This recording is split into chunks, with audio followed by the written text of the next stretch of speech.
ಸಾಕಷ್ಟು ವಿಷಯಗಳು ಮಾತಾಡ್ತಾ ಇದ್ವಿ, ಮಧ್ಯೆ ಮಧ್ಯೆ ಬ್ರೇಕ್ ತೊಗೊಳ್ತಾ ಇದ್ವಿ. ಈ ಕ್ಲಿಪ್ಪಲ್ಲಿ ಭಾಳ ಇಂಪಾರ್ಟೆಂಟ್ ವಿಚಾರ ಏನಂದರೆ ಟೆರಿಟರಿ ವಾರ್. ಅದು ಇರುವೆಯಿಂದ ಹಿಡಿದು ಮನುಷ್ಯರವರೆಗೂ ಆನೆವರೆಗೂ ಎಲ್ಲ ಜೀವಿಗಳಲ್ಲೂ ಇದೊಂದು ಭಾಳ ಇಂಪಾರ್ಟೆಂಟ್ ವಿಷಯ. ಟೆರಿಟರಿ ವಾರ್, ನನ್ನ ಟೆರಿಟರಿ ಅನ್ನೋದು ಒಂದು ಬರುತ್ತೆ. ಅದಕ್ಕೆ ಫೈಟ್ ಮಾಡಿ ನೀವು ಆವಾಗ ಅಡಿಗಡಿಗೆ ನೀವು ನೋಡ್ಬೋದು, ನಿಮ್ಮ ಮನೆ ಪಕ್ಕದಲ್ಲಿರೋ ಮರದಲ್ಲಿ ಕಾಗೆಗಳು, ಅಳಿಲ್ಗಳು ಅವೆಲ್ಲ ಶಬ್ದ ಮಾಡ್ತಾ ಇರ್ತವೆ ವಿಚಿತ್ರವಾಗಿ. ಅಂದರೆ ಅದು ಟೆರಿಟರಿ ಫೈಟ್ಗೆ ರೆಡಿಯಾಗಿರುತ್ತೆ ಅಲ್ಲಿ. ಅದೇ ಥರ ಆನೆಗಳಲ್ಲಿ ಟೆರಿಟರಿ ವಾರ್ ಯಾವ ಥರ ಇದೆ, ಯಾಕೆ ಮಾಡುತ್ತೆ ಅಂತ.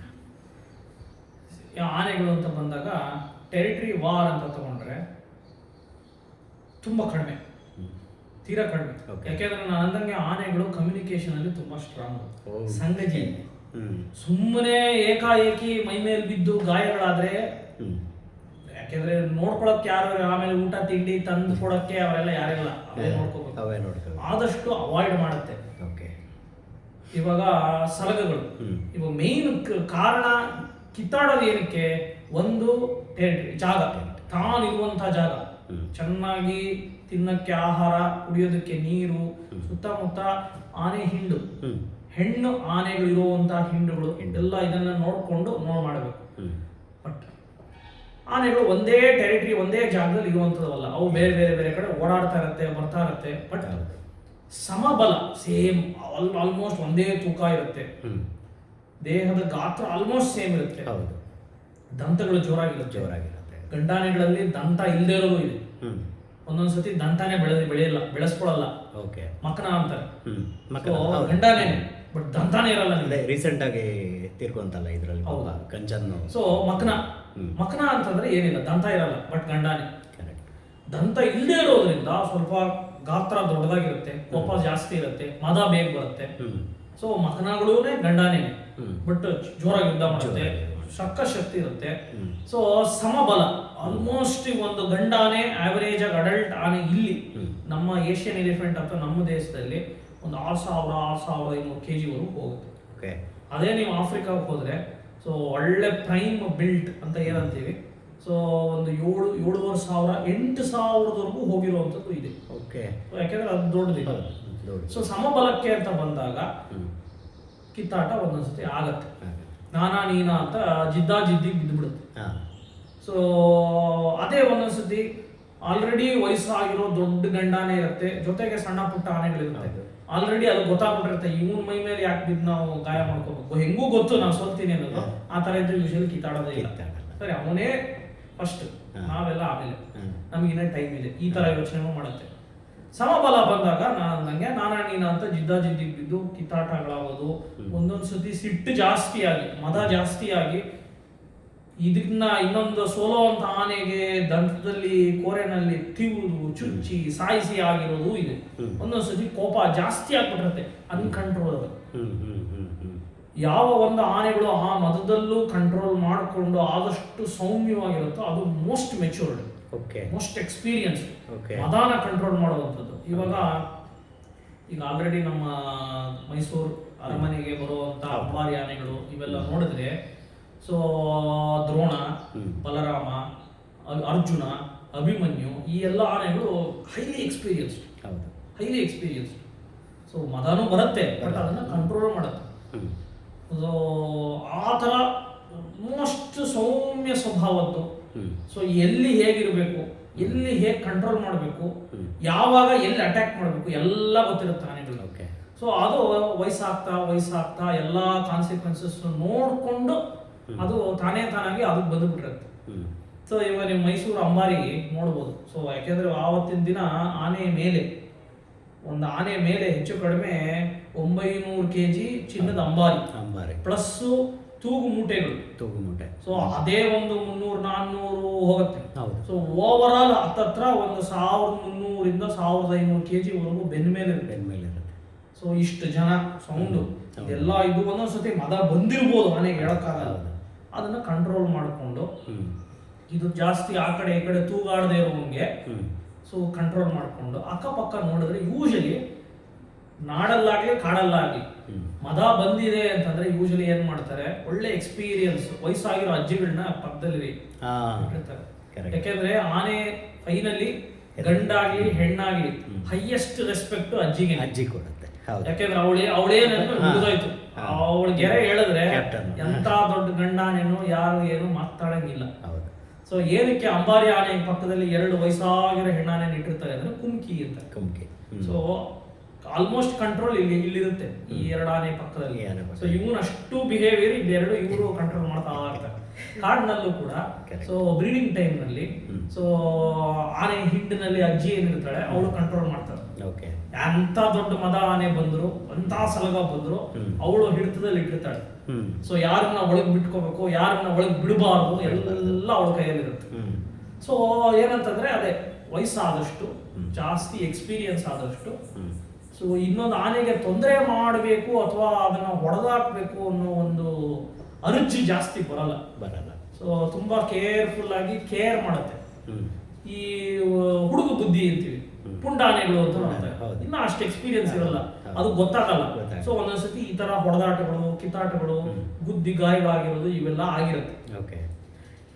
Temperament main. ಸೊ ಈಗ ಮೊನ್ನೆ ರೀಸೆಂಟ್ ಆಗಿ ದುಬಾರಿನಲ್ಲಿ ಸ್ನಾನ ಮಾಡ್ಬೇಕಾದ್ರೆ ಆನೆ ಸಡನ್ ಕಿತ್ತಾಡ್ತು.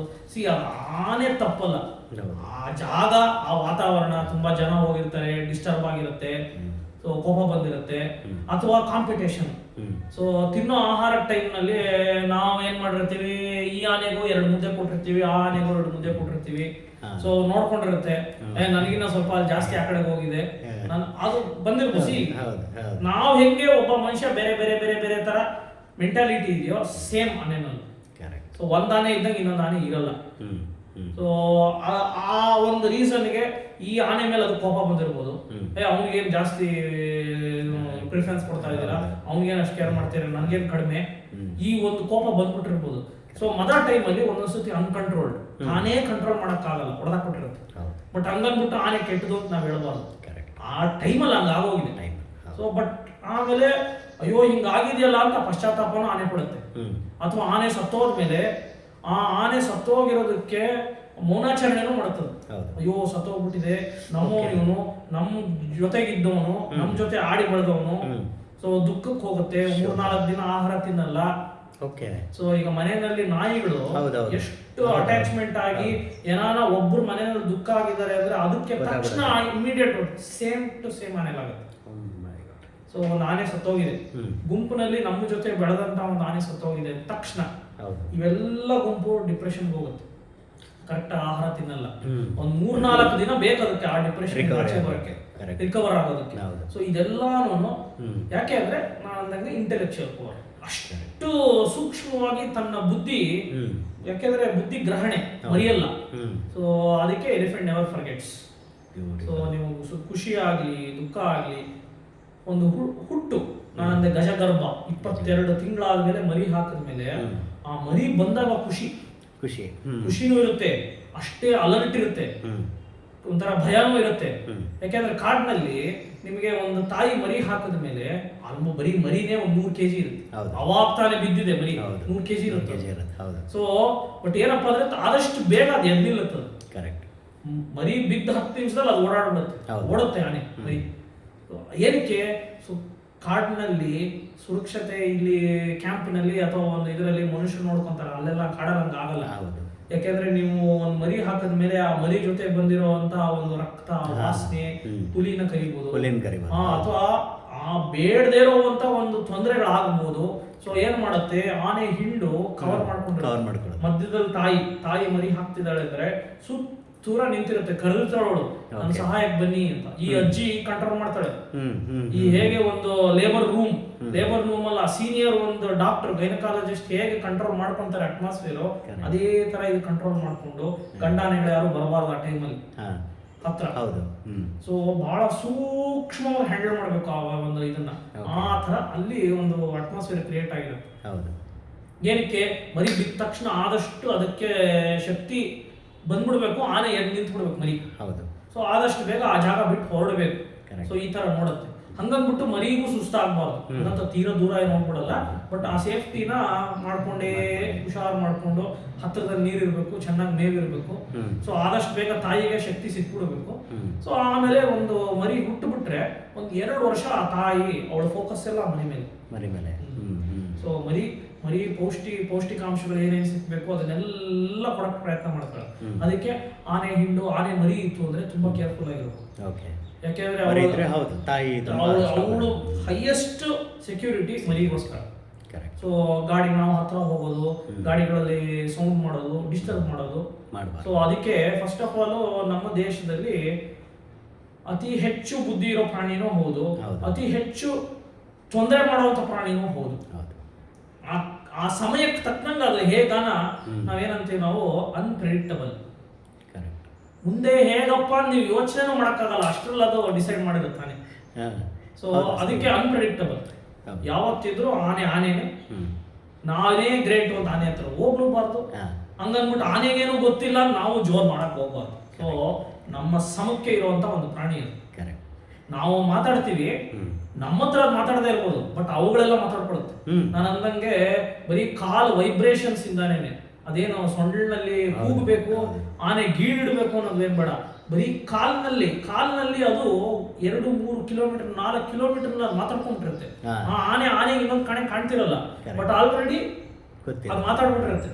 ನಮಗ್ ಗೊತ್ತಾಗ್ದಿರಂಗೆ ಇನ್ಫ್ರಾಸಾನಿಕ್ ಸೌಂಡ್ಸ್ ಅಂತ ಅಂತಾರೆ. ನಮಗ್ ಕೇಳಲ್ಲ, ಮನುಷ್ಯನಿಗೆ ಯಾವುದೇ ರೀತಿನಲ್ಲಿ ಅದು ಕೇಳಕ್ ಸಾಧ್ಯ ಇಲ್ಲ, ಬಟ್ ಆನೆಗಳು ಮಾತಾಡ್ಕೊಳುತ್ತೆ. ಸೊ ಬೆಟ್ಟದ ಮೇಲೆ ಆನೆ ಇದೆ, ಬೆಟ್ಟದ ಕೆಳಗೆ ಆನೆ ಇದೆ. ಸೊ ಈ ಆನೆ ನೋಡಲ್ಲ, ಬಟ್ ಆದ್ರೂ ಅದು ಇನ್ಫ್ರಾಸಾನಿಕ್ ಸೌಂಡ್ಸ್ ಅಥವಾ ಸೆಸ್ಮಿಕ್ ವೈಬ್ರೇಷನ್ಸ್ ಅಂತ ಏನಂತೀವಿ, ಅದ್ರ ಮೂಲಕನೇ ಏನೇನು ಮೆಸೇಜ್ ಪಾಸ್ ಆಗಬೇಕು ಪಾಸ್ ಆಗ್ತಾ ಇರುತ್ತೆ. ಸೊ ಈ ಒಂದು ಶಕ್ತಿ ಆನೆಗಳಿಗೆ. ಸೊ ನೀವು ಅಂದಂಗೆ ಟೆರಿಟರಿ ಫೈಟ್ ಅಂತ ಬಂದಾಗ ನಿಜವಾಗ್ಲೂ ಕಿತ್ತಾಡಿ ಗಾಯ ಮಾಡ್ಕೊಳ್ಳೋದಾಗ್ಲಿ ಇದೆಲ್ಲ. ಈಗ ರೀಸೆಂಟ್ ಆಗಿ ಯಾವುದು ಕ್ಯಾಪ್ಟನ್ ಮತ್ತೆ ಭೀಮಾ, ಐ ಥಿಂಕ್ ಭೀಮಾ ಇದ್ರಲ್ಲಿ ಫೈಟ್ ಆಯ್ತು, ತುಂಬಾ ಫೈಟ್ ಆಯ್ತು ಅದು ಸಕಲೇಶ್ಪುರ ಸುತ್ತಮುತ್ತ. ಸೊ ಅದು ಒಂದೇ ಟೆರಿಟರಿ ವಾರ ಅಥವಾ ಪರ್ಸನಲ್ ವಾರ? ಅದೇ ನಾನು ಹೇಳದ್ನಲ್ಲ, ಎರಡೂ ಸಮಬಲ, ಎರಡೂ ಆಲ್ಮೋಸ್ಟ್ ಒಂದೇ ತೂಕ, ಎರಡೂ ಜೋರಾಗಿ ದಷ್ಟಪುಷ್ಟವಾಗಿ. ಏನಕ್ಕೆ ಅಂದ್ರೆ ಆ ಏರಿಯಾನಲ್ಲಿ ಒಂದಷ್ಟು ಹೆಣ್ಣು ಗುಂಪಾನೆಗಳು ಚೆನ್ನಾಗಿ ಇತ್ತು. ಆಹಾರ, ಆಮೇಲೆ ಎಲ್ಲಾ ಕಡೆ ಡಿಸ್ಟರ್ಬೆನ್ಸ್, ಅದಕ್ಕೆ ಫ್ರೀ ರೇಂಜಿಂಗ್ ಕಾಡುಗಳಿಲ್ಲ ಅಲ್ಲಿ. ಯಾಕೆಂದ್ರೆ ಕಾಫಿ ತೋಟಗಳು ಅದು ಇದು ಸದಾ ಮನುಷ್ಯರು ನೋಡುವಂತ ಒಂದು ಜಾಗ ಅದು. ಸೊ ಡಿಸ್ಟರ್ಬೆನ್ಸ್ ಖಂಡಿತ ಇರುತ್ತೆ. ಆಮೇಲೆ ಅಷ್ಟರಲ್ಲಿ ಬ್ರೀಡಿಂಗ್ಗೆ ರೆಡಿ ಆಗಿರೋ ಫಿಮೇಲ್ಸ್ ಇರುತ್ತೆ. ಇವೆರಡೂ ಆಲ್ಮೋಸ್ಟ್ ಸೇಮ್ ಟು ಸೇಮ್ ಇದೆ. ಸೊ ಈಗ ಹೆಣ್ಣಾನೇನು ಕೂಡ ಚೂಸ್ ಮಾಡ್ಬೇಕು, ನೀನಾ. ಈಗ ಇಬ್ರು ಸೇಮ್ ಇದಾರೆ, ಅವಾಗ ಈಗ ಒಂದು ಅಜ್ಜಿ, ಆ ಮೆಟ್ರಿ ಆರ್ಚ್ ಅವಳು ಈಗ ಡಿಸಿಷನ್ ತಗೋಬೇಕು, ಅವಳಿಗೆ ಕಷ್ಟ ಆಗ್ಬಿಟ್ಟಿದೆ. ಸೊ ಈಗ ಬೇರೆ ಆಪ್ಷನ್ ಇಲ್ಲ. ಸೊ ಜಗಳಕ್ಕೆ ಬಿದ್ದಿರುತ್ತೆ. ಸೊ ಫೈನಲಿ ಒಂದಿನ ಇವನು ಗೆದ್ದಿರ್ಬೋದು, ಇನ್ನೊಂದಿನ ಅವನು ಗೆಲ್ಬೋದು. ಸೊ ಬಟ್ ಟ್ರೈ ಮಾಡ್ತಾನೇ ಇರುತ್ತೆ, ಆದಷ್ಟು ಟ್ರೈ ಮಾಡ್ತಾ ಇರುತ್ತೆ ಡಾಮಿನೆನ್ಸ್ಗೋಸ್ಕರ. ಆಮೇಲೆ ಇನ್ನೊಂದು ಅಬ್ಸರ್ವ್ ಮಾಡಿದ್ದು ಏನಂದರೆ, ಈಗ ಒಂದು ರೋಡ್ ಕ್ರಾಸ್ ಮಾಡುತ್ತೆ ಅಂತ ಅಂದರೆ ಫಸ್ಟ್ 2 ಬರುತ್ತೆ, ಬಂದು ಈ ಕಡೆ ರೋಡ್ನ ಅಬ್ಸರ್ವ್ ಮಾಡುತ್ತೆ, ಆ ಕಡೆ ರೋಡ್ನ ಅಬ್ಸರ್ವ್ ಮಾಡುತ್ತೆ, ವಾರ್ನ್ ಮಾಡ್ದಂಗೆ ಮಾಡುತ್ತೆ. ಆಮೇಲೆ ಮಿಕ್ಕಿದ್ನೆಲ್ಲ ಪಾಸ್ ಮಾಡಿಸ್ತವೆ.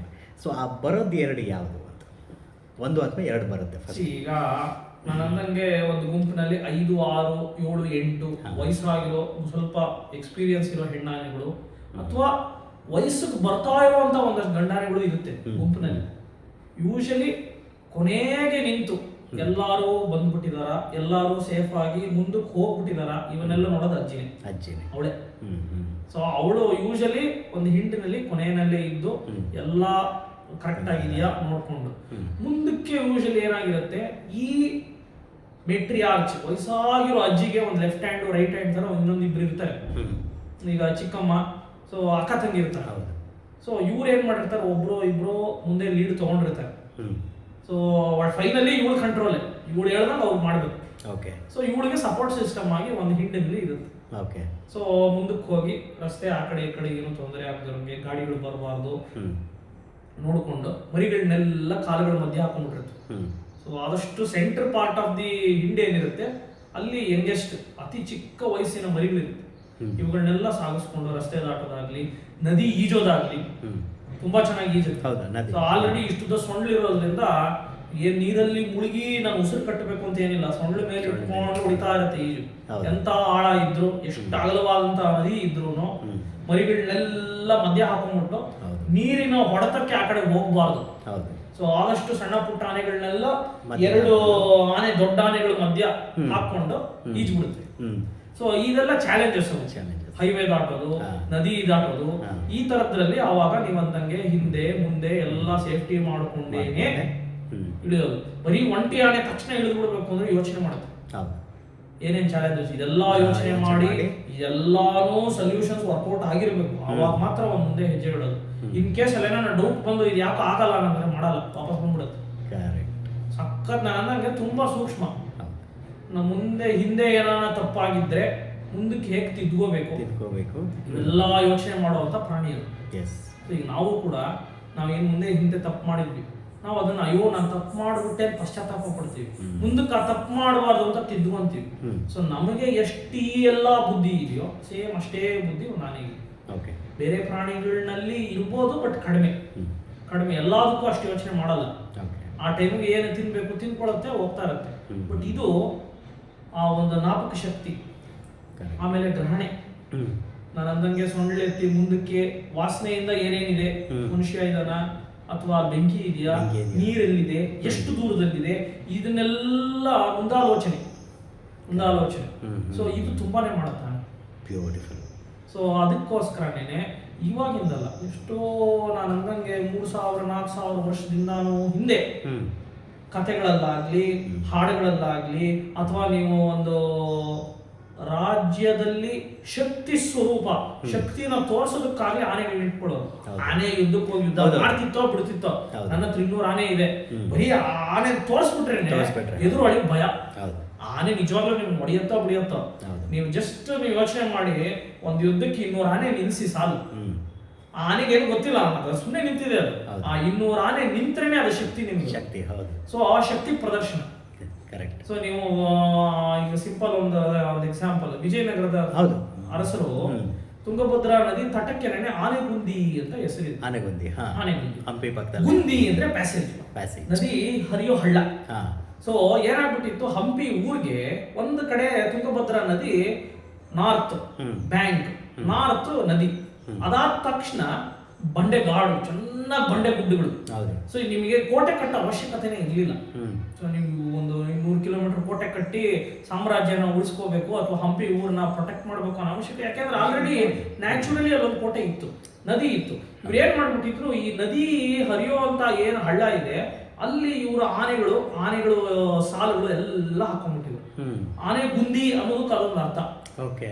ಸೊ ನೀವು ಅಷ್ಟು ಆನೆಗಳನ್ನ ಇಟ್ಬಿಟ್ರೇನೆ ಬರುವಂತ ಎದುರಾಳಿ ಅವ್ನು ಬರೀ ಆನೆ ನೋಡೇನೆ ಒಂದು ಅರ್ಧ ಎಮೋಷನ್ ಅವ್ನು ಡೌನ್ ಆಗ್ಬಿಡ್ತಾನೆ. ಸೊ ಆನೆಗೆ ಅಷ್ಟು ಪ್ರಾಮುಖ್ಯತೆ. ಚಾಲುಕ್ಯರು ಯೂಸ್ ಮಾಡ್ತಾ ಇದ್ರು. ನನ್ನಲ್ಲ, ಅಶೋಕನ ಕಾಲದಲ್ಲಿ ಆಚೆಗೇನೆ ರಾಮಾಯಣ ಮಹಾಭಾರತದಲ್ಲೇ ಯುದ್ಧಗಳಲ್ಲಿ ಆನೆ ಉಪಯೋಗಿಸಿದ್ದಾರೆ ಅಂದ್ರೆ ಆನೆನ ಪಳಗಿಸುವಂತ ಒಂದು ಸ್ಕಿಲ್ ಕೂಡ ಅವಾಗ್ಲಿಂದಾನೇ ಇದೆ. ಸೊ ನಾನಂತ ಇರೋದು ಮನುಷ್ಯನು ಆನೆಗೂ ಆ ನಂಟು ಯಾವುದೋ ಕಾಲದಿಂದ ಅದು ನಾನು ಇದೇ ಕಾಲ ಇದೇ ಟೈಮು ನಾನು ಹೇಳಕ್ಕಾಗಲ್ಲ, ಅದು ಬಂದ್ಬಿಟ್ಟಿದೆ. ಬಟ್ ಏನಂತಂದ್ರೆ ಬರ್ತಾ ಬರ್ತಾ ಯಾವಾಗ ಮನುಷ್ಯ ದುರಾಸೆಗೆ ಬಿದ್ದುಬಿಟ್ಟಾಗ ಆನೆಗಳ ಸಂಖ್ಯೆಗೆ, ಆನೆಗಳ ಒಂದು ಸಂತತಿಗೆ ಕಷ್ಟ ಬಂದಿದೆ, ಖಂಡಿತ ಕಷ್ಟ ಬಂದಿದೆ. ಇದು ನಿಜ. ನೆಕ್ಸ್ಟ್ ಭಾಳ ಇಂಪಾರ್ಟೆಂಟು ಸಬ್ಜೆಕ್ಟು, ಈ ಪ್ರಾಣಿಗಳಿಗೆ ಪ್ರಕೃತಿ ವಿಕೋಪ ಬೇಗ ಗೊತ್ತಾಗುತ್ತೆ ಅನ್ನೋ ಒಂದು ಸಬ್ಜೆಕ್ಟ್ ಇದೆ. ಆನೆಗಳಿಗೂ ಗೊತ್ತಾಗುತ್ತಾ ಅನ್ನೋದು ನೆಕ್ಸ್ಟ್ ಮಾತಾಡೋಣ. ಖಂಡಿತ. ಒಂದು ಸಣ್ಣ ಬ್ರೇಕ್ ತಗೊಳ್ಳೋಣ. ಆಯ್ತು. ಯಾ.